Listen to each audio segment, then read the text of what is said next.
Hello, everyone. It's Wade Franson back with another sneak peek for Created in the Image of God, Building Vibrant Communities. I have just an amazing guest here with me in the studio, recording a sneak peek for episode number 150, airing on May 13th. This person is Sylvie Beljanski, who is carrying on the legacy of her father, Mirko Beljanski. And she's written a book called Winning the War on Cancer, the epic journey toward a natural cure. Welcome to the studio, Sylvie. Hello, and thank you for having me. It's such a pleasure, and I know the audience is going to be just amazed at the story behind your foundation. Going back to your father, who immigrated to Paris and was a respected, you tell the story. What was he respected for in those early years? Well, my father was a PhD in molecular biology. We are speaking now of he got his PhD in 51, I believe. So, and then he joined the Pasteur Institute in France, which is the French equivalent of NIH. He was one of the first scientists to look at the environment as a cause, but also as a solution to disease.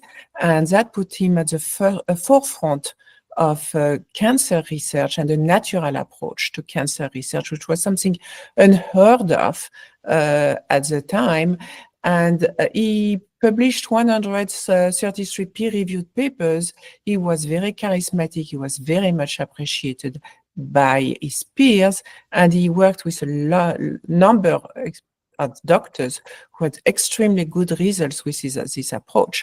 However, that put him in collision course with the French government, and the backlash was kind of terrible. We are speaking here of a SWAT team that came to destroy him, destroy his laboratory, try to destroy every evidence of this groundbreaking research. And it's only because there was a second generation willing, able to understand at the right moment, at the right place, that this knowledge was able to survive and to come here now to the 21st century, continue to help people.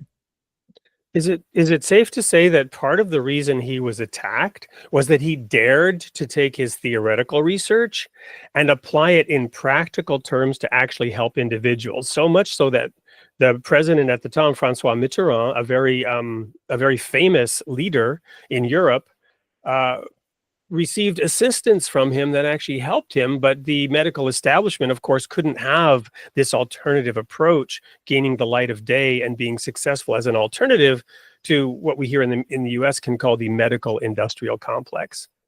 Absolutely. Indeed, my father was not a doctor, and he never treated patients by himself. He always worked in conjunction with an array of doctors who loved what my father had developed and were implementing those plant extracts to their practice. And indeed, that's how the word came to François Mitterrand, that there were little plant extracts that could make a difference. The official doctors of the French White House, the Élysée, of course, did not want to hear anything about it. But Mitterrand had a mistress. This is a French story. And Mitterrand started to take the products, and against all odds, started to get better and better. He was able to finish his second term. And it's only after Mitterrand passed away that the pharmaceutical big business decided that they would not allow natural compounds to do better than synthetic official drugs. And they came down to the laboratory with machine guns, with dogs. I mean, an incredible show to intimidate and destroy. Well, there you have it. That's a wrap on the sneak peek for today.